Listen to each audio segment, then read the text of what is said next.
Bonjour à tous. J'espère que vous allez tous bien. Donc, on est ensemble ce matin pour la première conférence de la journée.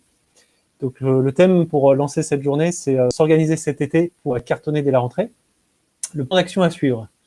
Donc, on va essayer de voir ensemble les différentes étapes et comment occuper de manière un peu efficiente cet été. Donc, ça va être une conférence structurée en sept semaines. Et donc, du coup, l'idée, c'est que pour que ça soit un petit peu interactif, je vous invite à poser vos questions à chaque fin de semaine. Vous verrez, il y a une slide par semaine. Et l'idée, c'est qu'effectivement, vous me posiez des questions à chaque fin de semaine pour qu'il y ait un petit peu plus d'interaction entre vous et nous.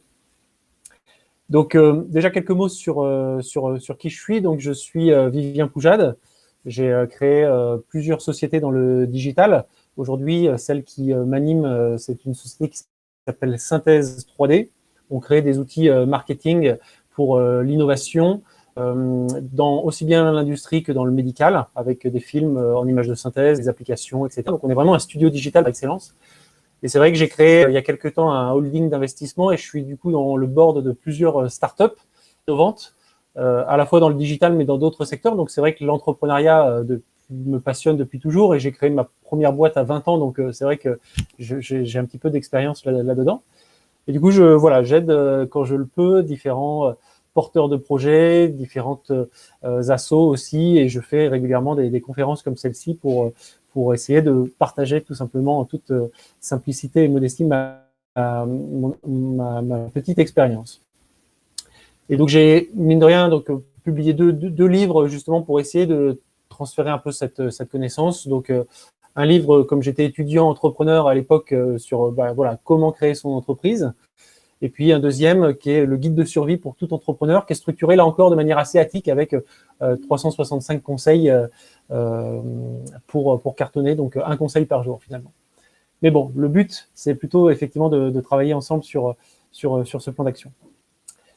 Donc, comme je vous le disais, un plan d'action sur 7 semaines. Donc, l'idée, c'est vraiment qu'on fasse un 360 degrés en vous donnant quelques astuces. Certaines astuces ou certaines thématiques ne vont pas forcément intéresser tous d'entre vous, mais j'espère qu'en tout cas, vous trouverez tous chacun quelques éléments à prendre, parce que c'est vrai que selon les types d'activités, selon si vous faites du service, selon si vous faites du retail, si vous faites de l'innovation, il n'est pas toujours évident d'avoir des conseils qui marchent pour tout le monde. J'ai essayé de le faire, mais on va essayer de gérer comme il faut et puis d'essayer de vous intéresser tous sur cette thématique. Donc commençons, rentrons directement dans le vif du sujet par cette première semaine, alors qui est la plus simple, évidemment, et on ne va pas s'attarder trop longtemps dessus, mais c'est quand même hyper important de faire une vraie coupure. Idéalement, effectivement, donc sans téléphone, sans email. C'est vrai qu'il faut profiter de cet été quand même pour un petit peu recharger les batteries, se détendre. Idéalement, alors c'est vrai que le but c'était de faire une conférence et puis de cibler un programme sur vraiment le mois de juillet, le mois d'août, mais c'est vrai qu'une semaine de break serait idéal parce que psychologiquement parlant, il y a des études qui montrent qu'effectivement le cerveau commence vraiment à se reposer à partir du 3e, 4e jour de stop. Donc c'est vrai que si vous prenez qu'une semaine, c'est juste un peu juste, mais l'idée c'est vraiment d'essayer de quand même essayer de recharger vos batteries, essayer de prendre du recul parce qu'il va être par expérience aussi la tête dans le guidon systématiquement, toujours à 200 à l'heure. La difficulté, c'est que vous pouvez du coup vous retrouver à pas réussir à voir finalement les erreurs que vous faites, les défauts que vous faites.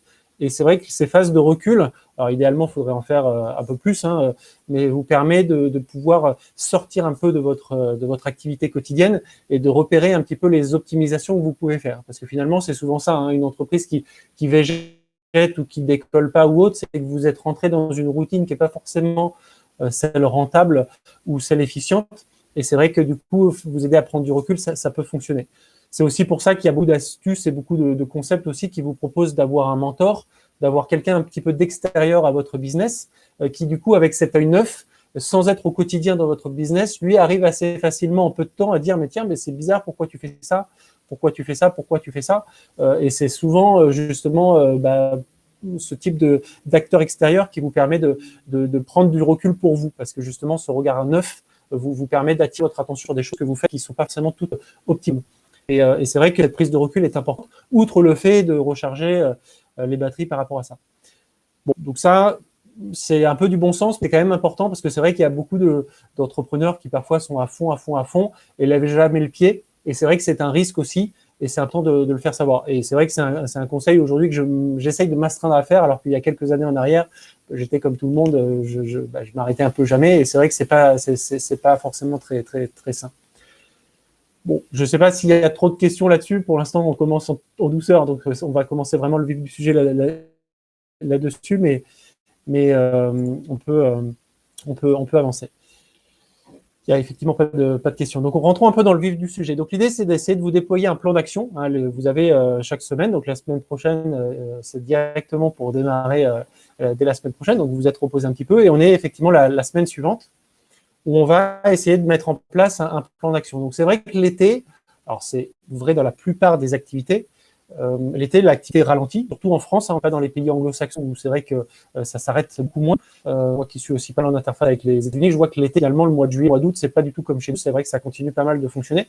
Et c'est vrai qu'en France, il y a même un léger ralentissement. Là encore, sauf si vous êtes dans le tourisme ou dans le prêt-à-porter ou autre, enfin dans des choses qui ne s'arrêtent pas forcément l'été. Mais il faut en profiter pour, du coup, si ça ralentit, après s'être un petit peu reposé, mettre en place des choses et profiter de ce ralentissement pour prendre le temps pour mettre en place des choses, les configurer, les rédiger ou autre. On va définir tout un plan d'action pour effectivement vous inciter à profiter de ce temps pour mettre en place des choses. Donc, commençons par exemple par le marketing digital. Aujourd'hui, quelle que soit votre activité, le marketing digital, c'est hyper important parce qu'effectivement, on vous trouve essentiellement sur les réseaux sociaux, sur le web essentiellement. Et effectivement, le but, c'est véritablement d'essayer de trouver un peu les bons leviers. Le marketing digital, ça veut dire beaucoup de choses, mais ça vous incite vraiment à promouvoir votre entreprise. Effectivement, on parle de site web, on parle de référencement, donc effectivement, pour faire en sorte que les gens vous trouvent. Vous pouvez aussi faire de la prospection d'emailing, ou faire de la prospection SMS, ou faire des publicités sponsorisées également sur LinkedIn ou sur Google. Donc, ça dépend si vous êtes plus orienté B2C ou B2B. Mais effectivement, quelles que soient les plateformes, vous avez des choses à faire. Et c'est vrai que le but du jeu, c'est qu'on vous trouve, et c'est hyper puissant aujourd'hui, que vous fassiez du B2B ou B2C, de lancer des campagnes sur LinkedIn pour recruter de nouveaux clients, de lancer des campagnes sur Facebook ou Twitter pour trouver de nouveaux clients si vous êtes plutôt dans le B2C, et de trouver effectivement un partenaire qui pourrait vous aider pour améliorer la visibilité de votre site web, parce qu'aujourd'hui, la plupart des clients finalement précommandent ou imaginent de prendre chez vous les produits via un acte sur Internet. Aujourd'hui, quand on regarde les statistiques, aussi bien B2C que B2B, pardon, les clients ont finalement déjà fait 80% de l'acte d'achat en ligne, en s'étant renseignés, en vous trouvant, etc. Donc, c'est vraiment, on est de moins en moins dans de la recherche où les gens vous appellent pour demander de l'information. Ils veulent effectivement comparer d'abord par eux-mêmes sur Internet, etc. Donc, c'est vrai que c'est vraiment pas du tout un axe à négliger. Et il faut essayer de faire des essais, de voir si vous, c'est plutôt LinkedIn qui marche, plutôt Facebook qui marche, que c'est plutôt Google AdWords qui marche, etc. Donc, l'idée, c'est vraiment d'essayer. Vous avez des agences spécialisées qui peuvent vous aider, mais c'est pas forcément surhumain de le faire soi-même. Et c'est profiter peut-être de cet été aussi pour monter en compétence sur ces éléments-là et voir comment vous pouvez mettre en place un certain nombre d'outils comme ça. Parce qu'il faut surtout pas sous-estimer cette puissance. Il y a aussi, il faut profiter de ce moment pour justement essayer une fois que vous avez sélectionné les outils, essayer d'imaginer un plan d'action. Nous, typiquement, chez nous, on essaye de se projeter tous les 6 mois. Voilà.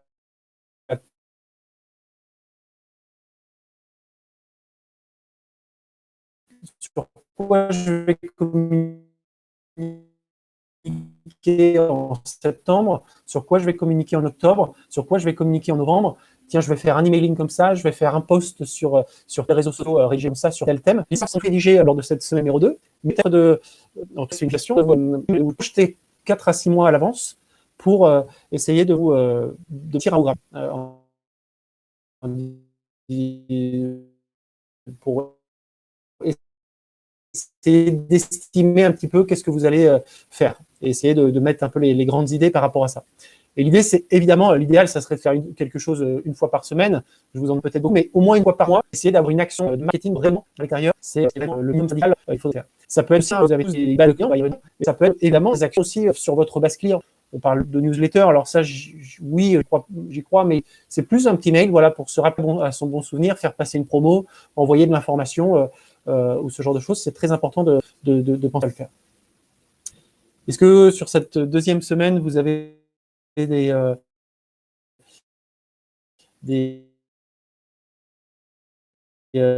questions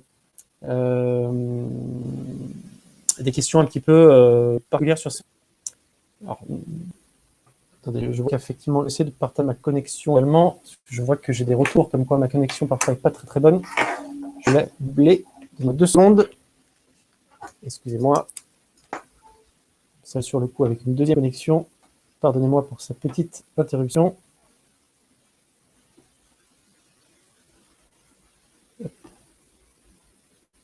Voilà, comme ça, j'essaye de... Voilà, comme ça j'ai une bien connexion. Excusez-moi pour cette...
Ouais. Bon, excusez-moi. Ça n'arrive pas d'habitude. Bon. Alors, est-ce que tout le monde est encore là? Excusez-moi, hein, vraiment, je suis désolé, mais d'habitude, j'ai une bonne connexion ici, je ne sais pas. Bon, on va reprendre.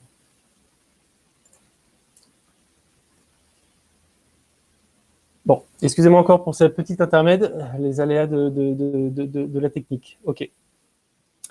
Donc, attaquons la semaine 3. Donc, l'idée sur la semaine 3, alors la semaine 2, rappelez-vous, hein, excusez-moi pour encore cette interruption, mais c'était plus le côté marketing. Et la semaine 3, on va plus passer côté préparation un petit peu des ventes. Il y a plein d'outils qui existent et j'aimerais vous en faire part. Alors, certains d'entre vous ont certainement déjà ce type de choses, mais tous ne l'ont pas par expérience pour avoir rencontré énormément d'entrepreneurs, aussi bien des TPE que des PME. Hein. Parfois, certains mettent du temps à mettre effectivement des outils comme cela en place. Donc, la semaine 3, c'est véritablement d'essayer de sélectionner, de benchmarker un outil de CRM. Alors, un CRM, c'est un Customer Relationship Manager.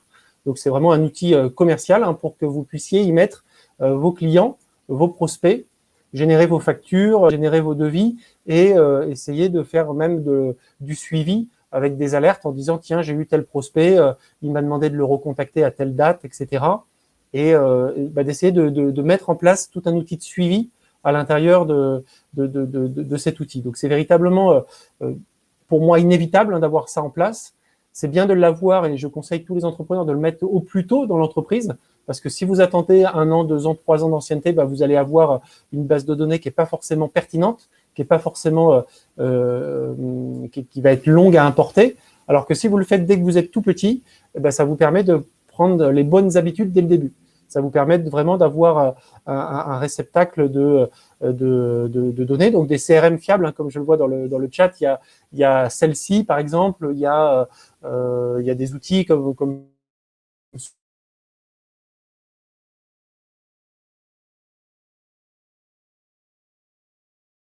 E2LSY, c'est des outils de CRM assez simples. Par contre, ça, vous regardez sur Internet, il y en a énormément qui sont tout à fait pertinents. Le but du jeu, c'est vraiment d'avoir l'habitude de mettre finalement dans votre base de données vos clients et vos prospects. Il faut savoir que dans des sociétés, quelle que soit la société, hein, que vous soyez B2C, B2B ou des sociétés dans l'industrie, dans le retail, finalement, votre base client, c'est finalement un actif à part entière de votre société. La base client, c'est véritablement très important d'avoir ça en mémoire et de bien la stocker, de bien la ranger, de bien la structurer pour véritablement avoir cet actif qui est à vous. Il y a aussi, donc ça c'est vraiment le premier niveau, hein, mais c'est vrai que ces outils-là vont vous permettre de pouvoir faire des templates, des structures finalement de devis, de factures pour gagner du temps, plutôt que d'utiliser Excel ou Word, qui sont des outils un petit peu amateurs pour ce type de choses. Et vous allez pouvoir après créer des codes articles, créer vos articles, créer vos services un peu type ou vos produits un peu type, de façon à pouvoir à terme faire des statistiques et voir quels sont les outils que vous vendez, les produits ou les services que vous vendez le mieux, celui sur lesquels vous avez les meilleures marges, etc. Si vous faites de l'abonnement, pareil, ces outils peuvent vous permettre d'automatiser l'envoi des factures d'abonnement, des renouvellements. Donc, c'est vraiment des outils qui sont extraordinaires pour optimiser votre productivité. Et c'est vrai qu'aujourd'hui, on entend beaucoup productivité. C'est vrai que le secret d'être rentable dans les entreprises, c'est d'essayer quand même de ne pas tout faire à la main et de se faire aider par un certain nombre d'outils. Et c'est vrai que ces outils-là sont vraiment pertinents pour optimiser votre travail. Donc ça, c'est vraiment pour la base client. Et il y a aussi des astuces qui consistent à automatiser sa prospection. Alors là, c'est vrai que c'est un conseil qui va effectivement pas vraiment intéresser tout le monde, hein, parce que si vous faites par exemple du prêt-à-porter ou de la vente de retail dans les boutiques, c'est pas forcément quelque chose qui va s'adapter à vous. Mais dès que vous allez être en acte de prospection pour trouver des clients pour votre service ou votre produit, vous allez pouvoir finalement essayer d'automatiser ce process. Parce que vous êtes tous comme moi à essayer de trouver un contact sur Internet, à essayer de l'appeler au téléphone, de lui envoyer peut-être un mail avant. Et ça, finalement, vous allez peut-être vous rendre compte que vous faites toujours la même démarche pour finalement trouver ces prospects. Et l'idée, c'est peut-être d'essayer d'automatiser la démarche. Donc, il existe des outils, hein, ça pareil, il en existe plusieurs.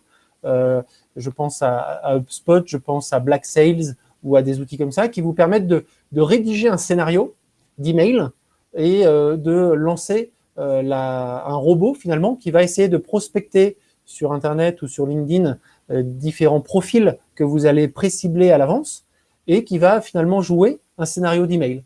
Donc effectivement, envoyer un premier email. Si la personne ne répond pas, envoyer un deuxième email. Si la personne répond qu'elle est en vacances, bah, le robot va prendre cette date de retour de vacances et envoyer un email au retour de vacances de la personne. Donc finalement, tout ce que vous faites manuellement, mais que vous faites forcément certes à la main, mais de manière peu récurrente, parce que ça prend du temps, ça vous demande une grosse organisation personnelle, bah, vous pourriez le confier à un robot de prospection qui va effectivement faire ça à votre place et qui va s'arrêter dès qu'une personne répond « oui, ça m'intéresse » ou « je veux en savoir plus ». Et là, du coup, le robot va s'arrêter et puis c'est vous qui allez manuellement, avec un email ou un téléphone, prendre la main sur tout ça. Et ça, c'est vrai que c'est Alors, on a peu de temps pour approfondir toutes les idées, mais gardez en tête que ça existe, c'est vraiment l'essentiel.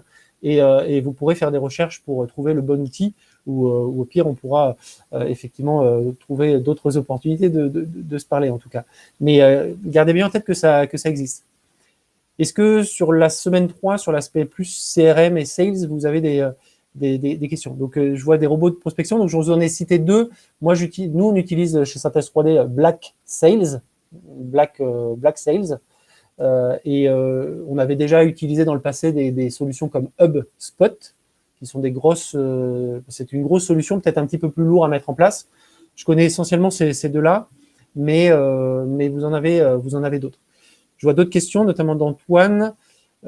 Alors, c'est des emails qui sont one-to-one, donc de votre part à quelqu'un d'autre. Donc, effectivement, la probabilité qu'ils arrivent en spam est plutôt faible, parce que c'est pas de l'emailing, hein, attention. C'est vraiment comme vous, quand vous trouvez quelqu'un qui vous intéresse sur Internet et que vous envoyez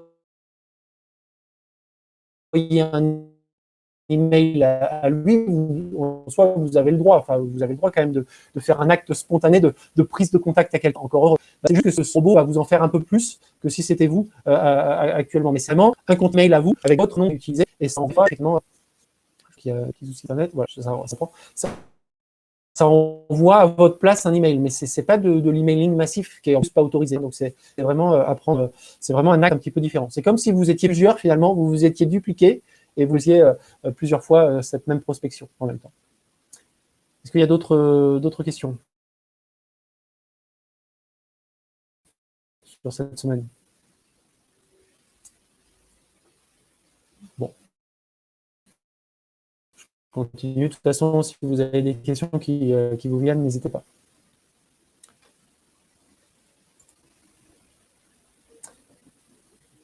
Semaine 4, est-ce que c'est bon? Toujours un peu de... Ouais, bon, j'espère que vous entendez toujours. Semaine 4, c'est plus sur les aspects tables. Alors, j'ai toujours des petites connexions, j'espère que vous m'entendez quand même. Bon.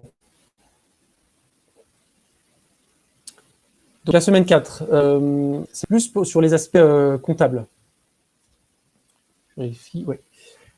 Donc l'idée, c'est de vous inciter à faire régulièrement un peu des photographies de votre activité. L'idée, je ne sais pas si vous avez des outils là-dessus, mais il faut avoir le réflexe de le faire parce que tout bon entrepreneur sait où il en est de son activité.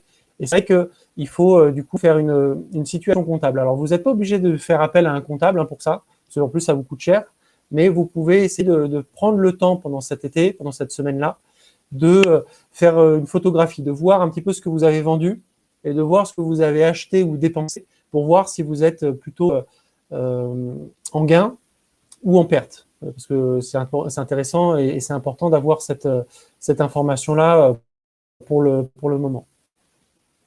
Juste dans les messages, si... Ouais.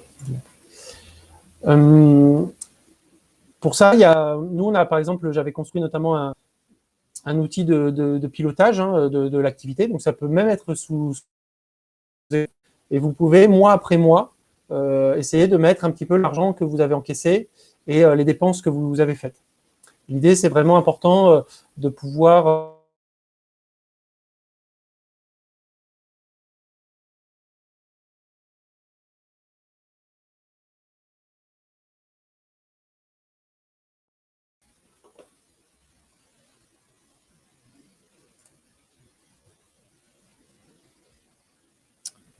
Est-ce que vous m'entendez ?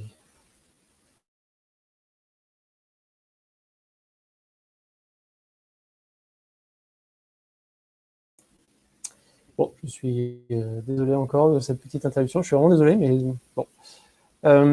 Donc, c'est bon, nous revoilà.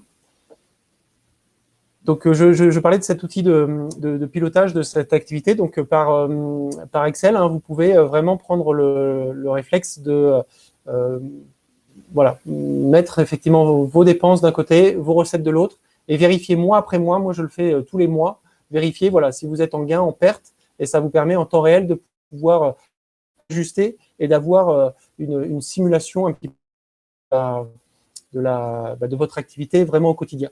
Ça, c'est vraiment important de le prévoir et de le faire régulièrement pour pas que vous attendiez votre comptable à la fin qui vous dit attention, non, vous êtes l'exercice est très vrai ou ce genre de choses. Donc là, une structure simplement Excel suffit.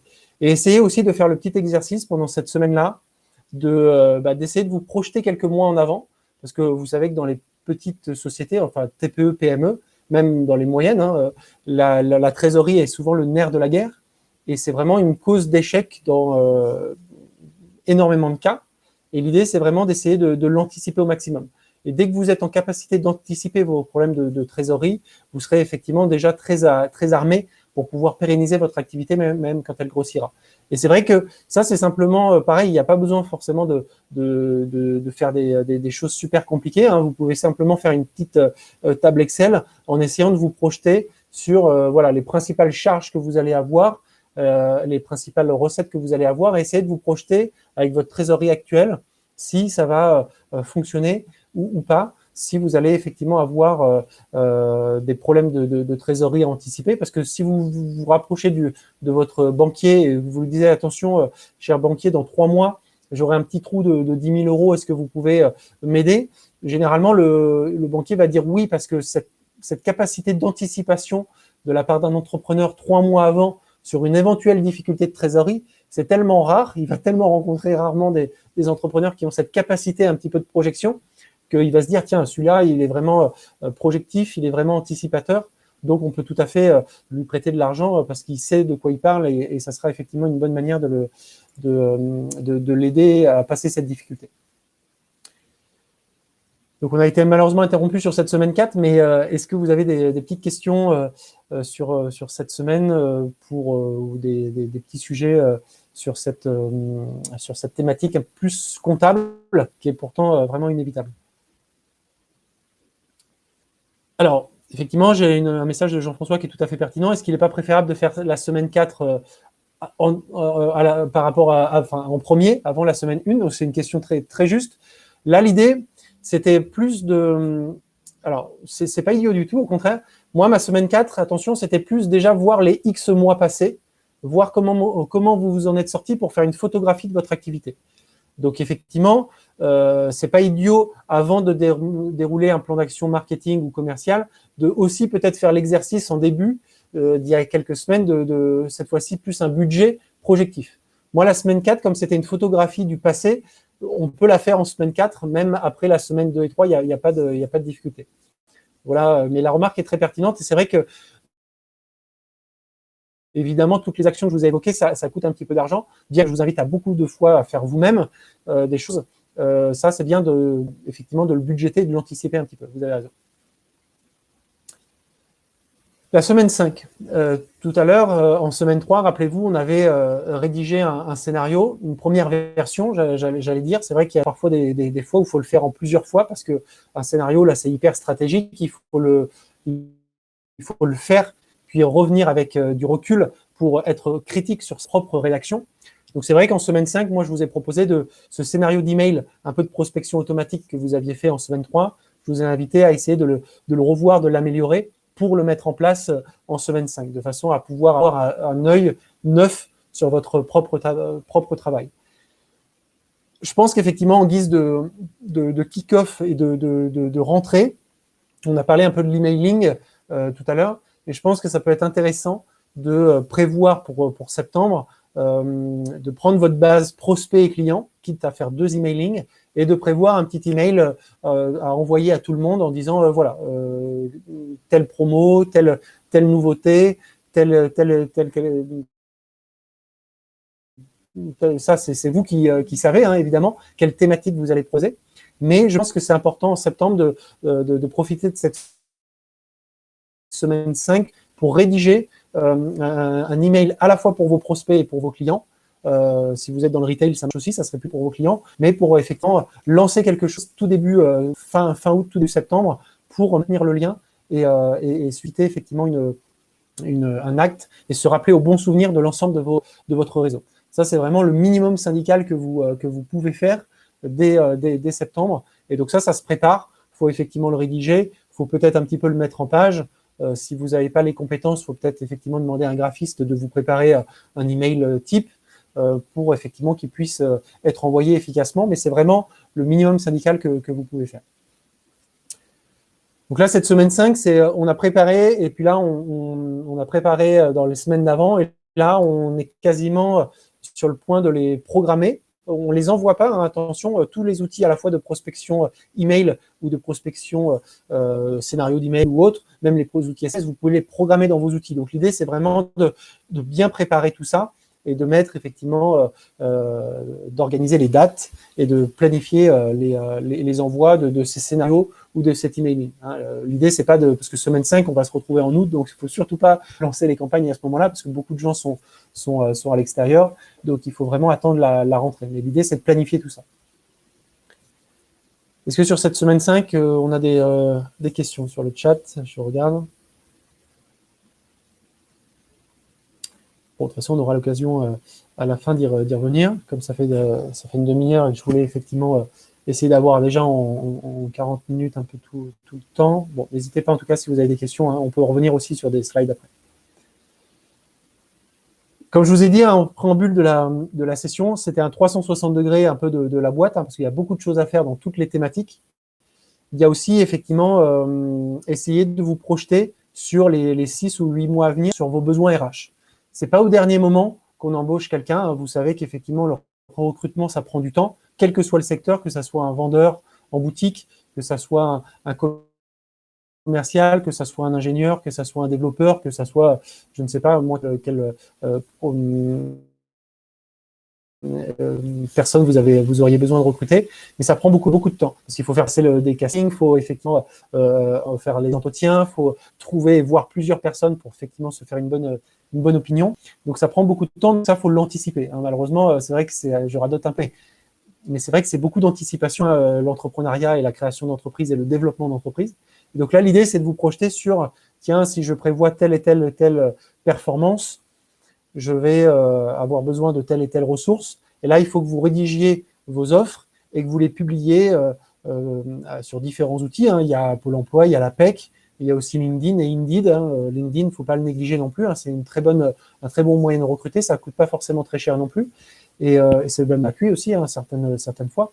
Et donc, du coup, voilà, faut prendre le temps pendant cet été. Hein, comme le but, c'est vraiment d'essayer de prendre le temps de se projeter. Il faut voilà, essayer de se projeter sur cette thématique également. Je vois une petite question sur les CRM de tout à l'heure. Donc, j'en avais cité 2. Je reviens à un petit flashback hein, pour Jean-François. Les CRM que nous, on utilisait, par exemple, c'est celle-ci, SE2LSY. On a aussi, j'avais cité HubSpot qui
décidément, je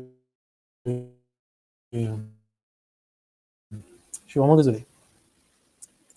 Bon, voilà, je ne vais pas radoter, mais j'ai jamais de problème d'internet. Et là, c'est peut-être avec la présentation, la vidéo, ça fait beaucoup, mais bon, je suis vraiment désolé. Donc normalement, j'ai répondu à la dernière question sur les CRM. Et donc voilà, j'espère que ça répondait à votre question. Et en tout cas, comme je vous disais, sur Internet, vous en trouverez beaucoup.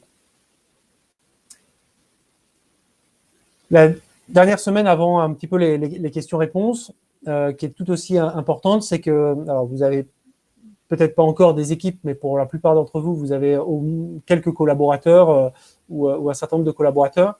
La semaine 7, c'est vraiment fin août. Donc là, généralement, vos équipes commencent à revenir. Je pense que c'est vraiment important, comme effectivement les gens se sont un peu évadés, sont partis un petit peu à droite et à gauche, c'est bien effectivement de remobiliser un peu les efforts et remobiliser les troupes.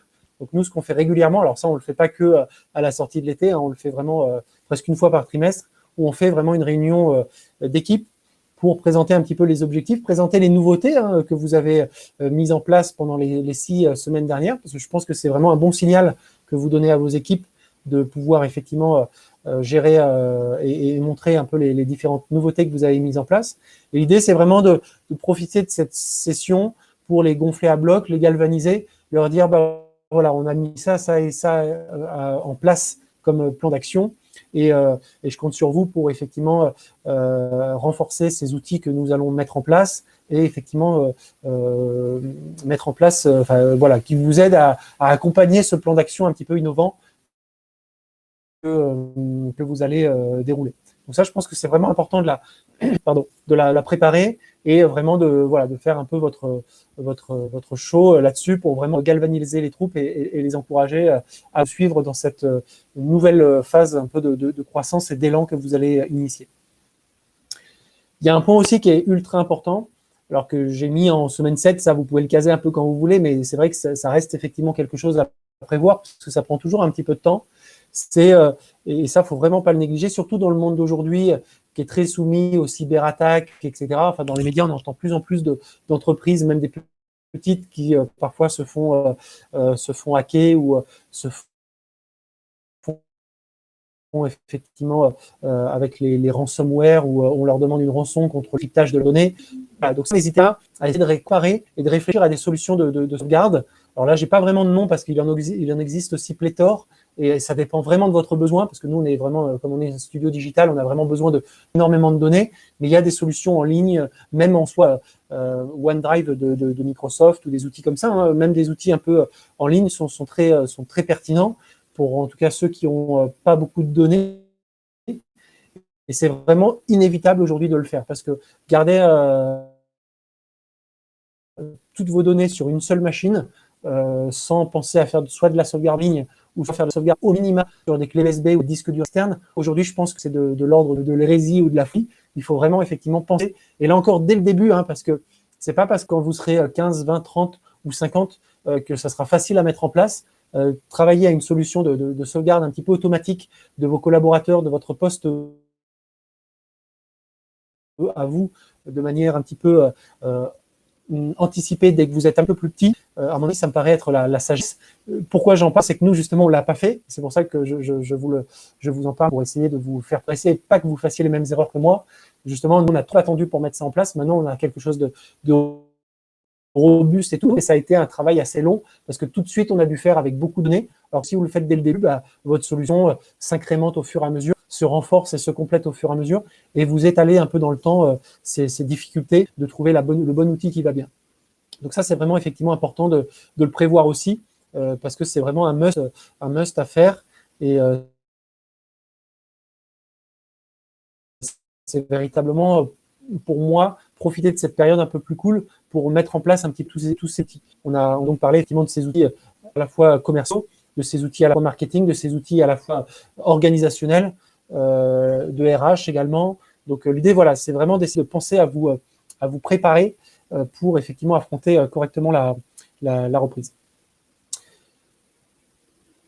Est-ce que vous avez effectivement des questions sur cette semaine ou sur cette présentation? On a encore un peu de temps, parce qu'effectivement, on m'avait donné à peu près 40 minutes de questions-réponses, donc on a fait un peu quelques questions au passage. Est-ce que vous avez, sans que j'ai un petit coup après à vous faire passer. Il y a a priori certaines personnes qui ont raté la semaine 1, alors qui est très simple, hein, je vous rassure, effectivement, dans le chat. Donc, c'est simplement la semaine 1, c'était de faire une coupure. De faire une coupure digne de ce nom, comme je vous le disais. Le cerveau arrive à vraiment déconnecter à partir du 3e ou 4e jour de repos. Donc, c'est vrai que si vous vous arrêtez qu'un week-end ou si vous vous arrêtez que 4 jours, malheureusement, ça suffit pas. Votre cerveau est toujours en train de mouliner, si je puis dire. Donc, effectivement, c'est bien d'être sur au moins une semaine. Idéalement, alors c'est vrai que moi, j'avais fait un programme en 7 semaines, mais vous pouvez faire en 8 semaines et faire une coupure de 2 semaines, parce que c'est vraiment à partir du 4e jour de repos que votre cerveau vraiment se repose et se remet à zéro. Et évidemment, de préférence, alors c'est facile à dire, hein, même moi, j'ai du mal à appliquer cette règle, mais voilà, essayez de limiter téléphone et email pro dans cette semaine-là, parce que sinon, c'est pas du vrai repos. Il faut vraiment essayer de se breaker. Et ça, toutes les meilleures études, tous les plus grands entrepreneurs vous le diront également bien mieux que moi.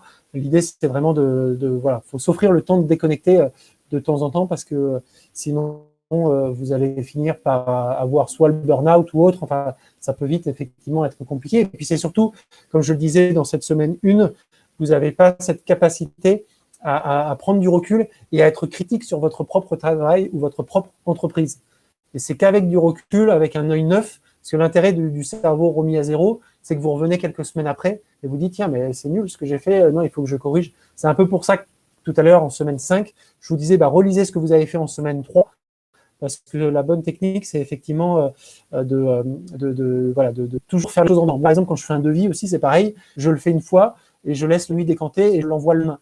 Toujours de temps, parce qu'effectivement, il y a des idées qui vous viennent, il y a des choses, ah ben non, là j'ai été trop ou pas assez cher ou ce genre de choses. Quelques petites questions. Alors, Mathilde, combien de collaborateurs nous conseillez-nous? Alors, question certes pertinente, mais ultra difficile parce que ça dépend de l'industrie,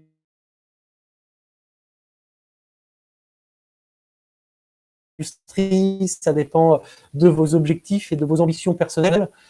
Gardez juste en tête que nous, aujourd'hui, on est une quinzaine, on est jusqu'à 30. Moi, effectivement, vous gardez juste en tête en cas que les problèmes sociaux, c'est-à-dire effectivement les personnes malades, les esprits un petit peu de rébellion avec le nombre de personnes. Donc, il faut juste être prudent, et etc. Avoir bien conscience de ça et très vite, voilà, se sensibiliser être sensibilisé sur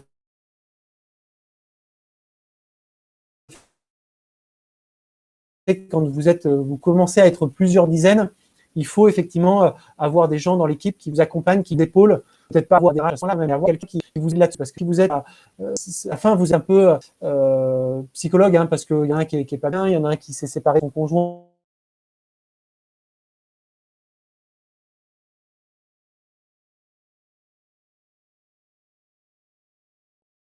Je pense qu'effectivement, il y a des sociétés superbes qui sont 1000, mais il faut juste effectivement être bien structuré et avoir des gens qui vous aident à gérer un peu tous les problèmes sociaux. C'est vrai qu'en dessous d'une dizaine, c'est déjà bien pour des TPE, PME, mais ça n'a aucun sens parce que dès que vous allez croître, vous allez devoir effectivement grossir, c'est inévitable, vous ne pourrez jamais réussir tout ça. Il y avait un petit point sur aussi une question de Karine sur la RGPD, donc effectivement, c'est un point très important. Hein. Très clairement, dès que vous êtes sur des sites web, des campagnes où les gens s'inscrivent, etc., et il faut bien effectivement vous assurer d'être dans les clous de l'RGPD. N'hésitez pas, là pareil, il y a plein de solutions, plein de sociétés qui vous proposent un petit peu des guides pratiques pour essayer d'être RGPD compatible. Donc, n'hésitez pas effectivement à le faire. C'est pas, ça fait vite peur hein, comme ça, mais c'est vrai que c'est beaucoup de bon sens et c'est beaucoup de bonnes pratiques, des petits textes aussi réglementaires à mettre à différents endroits, des petites choses à ne pas faire. Donc voilà, mais ça c'est vrai que c'est important de le faire, mais ça, en 40 minutes, c'était pas évident de tout mettre et puis surtout d'approfondir toutes les idées, surtout des idées et des notions juridiques comme celle-ci. J'avais juste, tant qu'à faire, une petite... je lance juste l'enquête, là, éventuellement, si vous voulez la compléter un petit peu pour qu'on en parle en attendant qu'il y ait d'autres questions. Donc, il y a 4 petites questions, hein, c'est très rapide. Si vous voulez vous amuser à compléter un petit peu ces QCM pour qu'on voit un petit peu dans l'audience de ce matin voilà, dans quel un peu d'état d'esprit vous êtes, et puis quelles sont un petit peu les caractéristiques qui vous concernent. N'hésitez pas à compléter un petit peu les questions, on prend quelques minutes. N'hésitez pas si vous avez des questions pour les autres en parallèle, hein, comme ça j'essaye d'y répondre. Et je suis vraiment encore, en attendant qu'il y ait des questions, vraiment désolé des problèmes d'internet qu'on a eu. J'espère que vous m'avez globalement compris. Alors, il y a des questions qui se remplissent. On se donne encore peut-être 2-3 minutes. N'hésitez pas. Hein.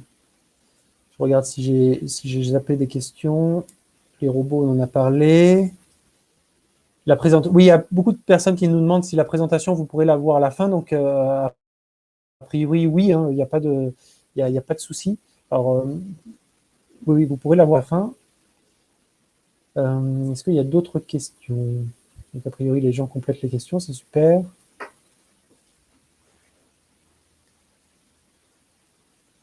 Toujours pas de questions. On prend encore 1 ou 2 minutes, comme ça on laisse un petit peu les gens répondre.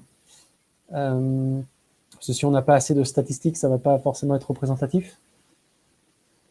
Une question de Mathilde, la conformité RGPD. Alors, RGPD, c'est une nouvelle réglementation européenne qui est sortie. C'est tout ce qui est un peu sur les données personnelles. C'est quelque chose qu'il faut que vous connaissiez et sur lequel il faut que vous vous renseigniez. Alors, ça ne s'applique pas forcément enfin, ça s'applique à tout le monde, mais les entreprises sont plus ou moins impactées. Hein. C'est sûr que c'est dès qu'entre guillemets, vous avez une base de données clients, une base de données utilisateurs, et des gens qui sont connectés, qui sont hébergés chez vous, qui ont rempli des formulaires et du coup que vous possédez un petit peu des informations personnelles les concernant, leurs adresses, leurs numéros de téléphone, leurs emails. Et ça, il y a une réglementation européenne aujourd'hui qui fait que vous devez autoriser toute personne à supprimer son compte, vous devez autoriser toute personne à modifier ses informations, à savoir aussi comment vous allez utiliser ces données, est-ce que vous allez faire de l'emailing, est-ce que vous allez vendre ce fichier, etc. Donc tout ça, les gens ont le droit de le savoir pour pouvoir s'y opposer et pouvoir se retirer de tout ça. Une question de Sylvie. Donc excusez-moi, oui, effectivement, j'ai été un peu court. Donc sur la semaine 2, je parlais de RS, c'était simplement les réseaux sociaux. En semaine 2, c'était plutôt une semaine orientée marketing. Et je vous avais effectivement proposé de pouvoir préparer un peu des posts sur les réseaux sociaux, donc ces fameux RS, pour pouvoir effectivement être prêt et à les publier dès que vous avez effectivement le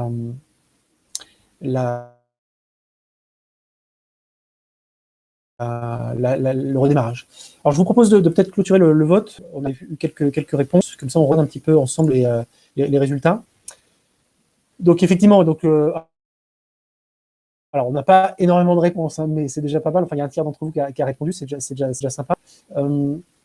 L'idée, c'est d'avoir effectivement un ralentissement de l'activité pour vous, c'est vous reposez ou au contraire, vous vous organisez. Donc, une majorité de réponses pour s'organiser, etc. Donc, c'est vrai que la bonne réponse, c'est un petit peu les deux, hein, mais c'est vrai qu'il ne faut pas se reposer pendant un mois et demi. Malheureusement, ça serait trop. Il faut penser à souffler un peu et effectivement s'organiser pour prendre le temps de préparer un peu tout ce que je vous ai proposé. Il y a plein d'autres choses que vous pouvez faire, mais c'est vraiment important. Dans la deuxième question, quels sont les outils en place? Donc c'est vrai que on en a parlé de plusieurs. Donc c'est vrai que c'est important d'avoir. Donc la plupart d'entre vous, c'est des comptes de réseaux sociaux puis des sites internet que vous avez. Donc ça c'est bien. Mais je vois qu'il y a quand même assez peu d'entre vous qui ont soit une solution d'emailing ou un outil de CRM ou de devis facture. Et ça, je pense que c'est clairement un point d'amélioration de la productivité et de votre aussi sérieux. Je pense que ça, je vous invite peut-être à investiguer. Là encore, je suis prudent et je sais que tout le monde de l'audience n'est peut-être pas concerné par tout ce que je vous ai dit, mais je pense que la plupart d'entre vous peuvent être intéressés. Donc ça, je vous invite à essayer d'enquêter un petit peu pendant ces congés, pendant cet été, à essayer de trouver, en tout cas, regarder ces solutions de CRM, d'outils de devis facture, ces solutions d'emailing, pour voir s'il y en a certaines qui pourraient vous aider. Je n'ai pas cité de solutions d'emailing. Il y a des solutions qui s'appellent, par exemple, Mailchimp, qui est une solution américaine. Il y en a plein d'autres, hein, mais il y a plein de solutions aussi françaises qui existent. Hein, mais voilà, il y en a plusieurs qui peuvent exister. Donc ça, je pense que s'il y a peu de choses à retenir, je pense que tout ce qui est CRM, etc., c'est vraiment des points d'amélioration, parce que j'ai connu des entrepreneurs qui faisaient déjà 1 million d'euros de chiffre d'affaires, qui n'ont pas forcément de base de données propre de clients, etc. Enfin, des choses qui me paraissaient assez folles. Donc là, on est un peu 50-50 sur la troisième question. Hein. Est-ce que vous vous êtes fixé des objectifs? Ça, j'aime poser cette question parce que c'est vrai qu'il y a beaucoup d'entrepreneurs qui fixent des objectifs à leurs salariés et puis qui finalement se fixent pas d'objectifs pour eux-mêmes. Et ça, je pense que c'est dommage. En début d'année ou en début d'exercice fiscal, il faut que vous fixiez vos propres objectifs pour savoir, tiens, je veux atteindre telle taille, tel chiffre d'affaires, ou je veux avoir signé avec 3 grands comptes, ou je veux avoir ouvert un nouvel établissement ou une nouvelle boutique à tel endroit. Il faut vous aussi que vous fixiez des objectifs, parce que sans objectifs, vous allez être un petit peu sans pression. Il ne faut pas non plus se stresser, pas se mettre des objectifs inatteignables, mais il faut aussi que vous soyez challengé, tout comme vous challengez vos collaborateurs, pour effectivement être animé, vous aussi, d'une certaine ambition. Et donc, quatrième question, ça aussi, c'était par rapport à ces outils de monitoring. Hein, en semaine 4, c'était la semaine un peu comptable. Essayez de vous projeter sur votre performance. Et donc, du coup, il y en a certains d'entre vous qui savent où ils en sont en termes de rentabilité à chaque fin de mois, et c'est super. Et je ne vois pas comment on peut piloter une activité sereinement et durablement sans ça. Et il y en a quand même certains d'entre vous qui n'ont pas forcément cette visibilité. Et ça, je dirais que c'est un petit point d'alarme. Et essayer de vous dire, tiens, si vous avez également une chose à retenir, c'est peut-être cette bonne pratique. Je pense effectivement vous gagnerez en pertinence, en efficacité, à essayer d'avoir une idée d'où vous en êtes. Parce que forcément, vous n'allez pas agir de la même manière si vous êtes en avance ou en retard. Si vous êtes à perdre déjà énormément d'argent, vous allez peut-être réduire la voilure. C'est pas quand vous serez dos au mur avec aucune solution possible que vous allez effectivement pouvoir agir efficacement. L'intérêt de la rentabilité, alors c'est vrai que c'est un peu des éléments comptables, c'est des éléments qu'effectivement les gens n'aiment pas toujours. Hein. Moi, c'est vrai que j'aime bien, mais d'autres n'aiment pas du tout, quitte à le déléguer, hein, au pire. Mais c'est vrai que ça va vous permettre de voir un petit peu les courbes et de voir si effectivement elles s'inflichent ou elles commencent à changer de direction ou à retomber, parce que c'est peut-être le début d'une phase un petit peu plus critique, surtout quand on fait de la croissance, que vous êtes, vous savez qu'il y a des tailles critiques dans les entreprises, hein, il y a selon votre secteur, il y a parfois c'est l'idéal d'être 5 et puis parfois 15, mais dans la phase intermédiaire entre 5 et 15, ça peut être un peu compliqué. Du coup, si vous avez recruté une ou deux personnes, vous pouvez entrer dans une phase où vous perdez un peu en rentabilité. Ça, il faut savoir le piloter, parce que c'est pas quand vous serez obligé de fermer boutique que vous pourrez être dans de bonnes conditions. Il faut vraiment anticiper ces phases de retournement pour dire, tiens, est-ce que il faut que je fasse ça? Est-ce qu'il faut que finalement j'arrête cette personne-là pour pouvoir anticiper au maximum les choses. Donc, n'hésitez pas. Je pense que c'est dangereux de pas forcément avoir une bonne idée.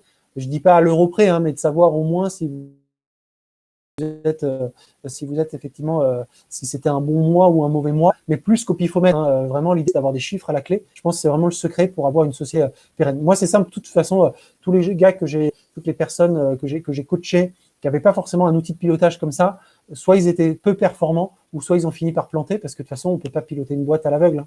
C'est impossible. Il nous reste avant la prochaine conférence quelques minutes. Donc effectivement, donc merci pour ceux qui ont joué le jeu et qui ont répondu au sondage. Je reviens effectivement à la presse si besoin. Il nous reste quelques minutes. Pour info, la conférence d'après, hein, qui aura lieu à 10h, ça sera effectivement les médias sociaux pendant l'été. Quelle stratégie gagnante adopter? Donc ça, ce qui est bien, c'est qu'en plus, ça fait écho. Moi, comme j'avais la charge un peu de démarrer la journée, le but, c'était un petit peu de vous faire un teasing des principales thématiques. Et l'avantage, c'est que des confrères à moi vont prendre le relais dans la journée pour vous donner et approfondir certaines choses. Donc, effectivement, à 10h, vous avez cette conférence-là. Est-ce qu'il y a d'autres questions? On a encore quelques minutes. Hein. N'hésitez pas, si vous avez des questions sur à la fois les sondages que vous avez vus ou à la fois les slides.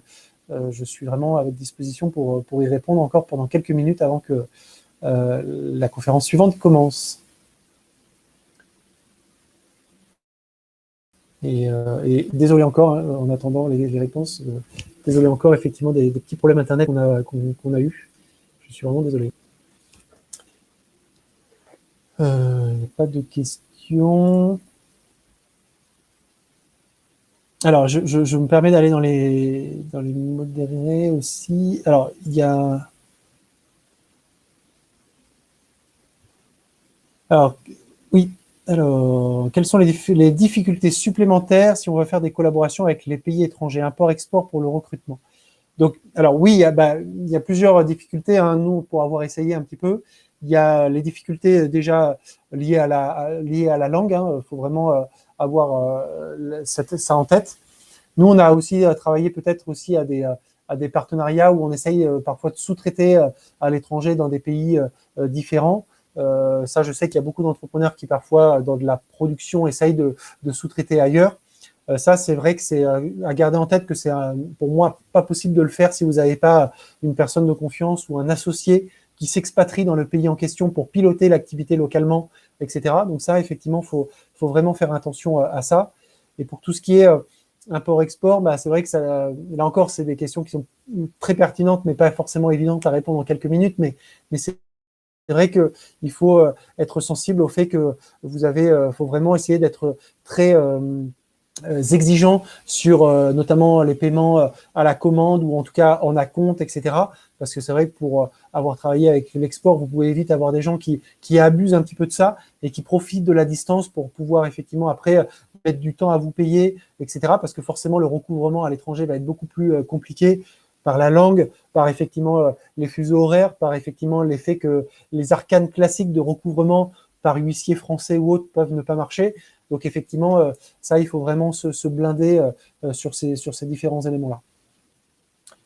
J'avais vu aussi une question qui était intéressante dans l'aspect modéré. L'outil de pilotage dont vous parlez est bien le CRM de Leila. Alors, c'est pas tout à fait, la même chose. Pour moi, le CRM, c'est l'outil là où vous mettez, c'est une sorte de base de données un peu géniale qui est souvent dans le cloud, hein, sur Internet, où vous mettez vos prospects, vos clients, les devis, les factures, que vous mettez effectivement les actions un peu de prospection que vous avez faites, des commentaires, etc. Donc ça, c'est ce que j'appelle un CRM, c'est le suivi de la relation client. L'outil de pilotage, c'était plus pour moi, quand j'en parle ici, c'était plus pour moi ce fameux tableau Excel qui liste un petit peu vos dépenses et vos recettes et qui vous permet d'avoir une photographie d'où vous en êtes. Donc pour moi, Leila, c'est pas tout à fait la même chose. C'est d'un côté, vous avez le suivi de client dans ce fameux CRM, ce Customer Relationship Manager, et l'outil de pilotage, c'est un tableau Excel suffit très très bien. Nous, on fait entre 1 million et 1,5 million de chiffre d'affaires selon les années. Je suis encore à piloter la rentabilité sur un tableau Excel. Ça suffit très amplement pour le moment. Il nous reste quelques minutes. Je vous en prie. Là, existe-t-il des systèmes précis en Europe? Alors Mathilde, votre question n'est pas forcément précise. J'ai un peu de mal à y répondre. Sinon, je crois que je suis à jour dans les questions. Il nous reste 2-3 minutes. Est-ce que vous avez encore des petites choses à me proposer? Ah, pour le recouvrement des dettes. Alors, non, là, excusez-moi, malheureusement, je n'ai pas la prétention de tout connaître. Je ne connais pas les systèmes de recouvrement à l'étranger qui peuvent exister. Et je pense que malheureusement, ça doit dépendre de beaucoup de pays. Il y a peut-être des accords avec des pays en Europe, mais quoique, là, j'avoue que vous me posez une question très pertinente et dont je n'ai pas la réponse, j'en suis désolé. Mais ça, faut regarder. Mais malheureusement, je ne crois pas qu'il y ait beaucoup d'outils de recouvrement efficaces à l'export. Soyez très prudente, à mon avis, là-dessus. Déjà qu'en France, c'est pas simple de récupérer l'argent qu'on vous doit. Alors, effectivement, à l'export, soyez prudents. Alors, il y a 2 petites questions. Ok, bon. Voilà, bah écoutez, j'espère en tout cas que vous avez appris quand même des choses, que vous garderez quelques méthodos.